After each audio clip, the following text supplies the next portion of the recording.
I would like to ask the Treasury Minister what role his department plays in the process of deciding to sell a government property. Call on the Treasury Minister to reply. Mr Deputy President, whilst the financial regulations require Treasury concurrence for a disposal, it is for individual departments to identify whether or not a property is available and suitable for disposal. In normal circumstances, Treasury is required to provide valuation advice and will also provide advice where there may be wider considerations to a disposal wherever possible. Once a department has received an offer for a property, Treasury will consider whether the price to be achieved represents fair value to government and whether or not it has complied with the required processes set out in the financial regulations. Mr Moorhouse, supplementary question. Thank you, Mr Deputy President, and thank you, Minister. When selling properties of national importance, how is the process adapted to reflect this? You make reference to wider considerations in your previous answer. Minister to reply.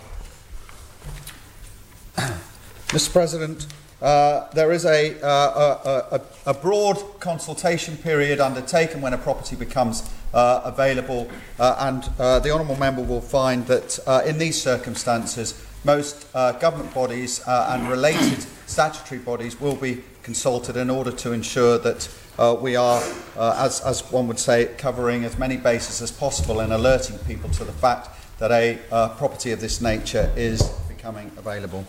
Supplementary question, Mr Hooper. Thank you, Mr Deputy President.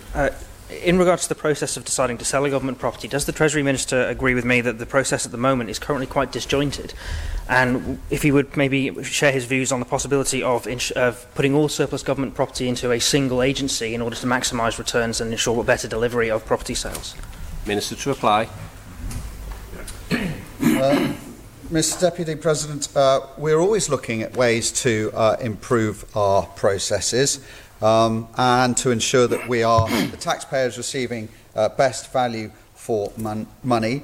If there are improvements to be made and that is there is feasibility in doing so, I'm happy to listen to ideas and in fact I'm willing to undertake to the Honourable Member that I will undertake a review of this area to ensure that we have and are ensuring that our property disposals are undertaken in the most effective and efficient way.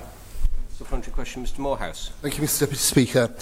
Given that we're already halfway through the halted sale of the old police station in Castletown, have negotiations actively begun? Minister to reply. Yes, I can confirm that negotiations have begun and are ongoing.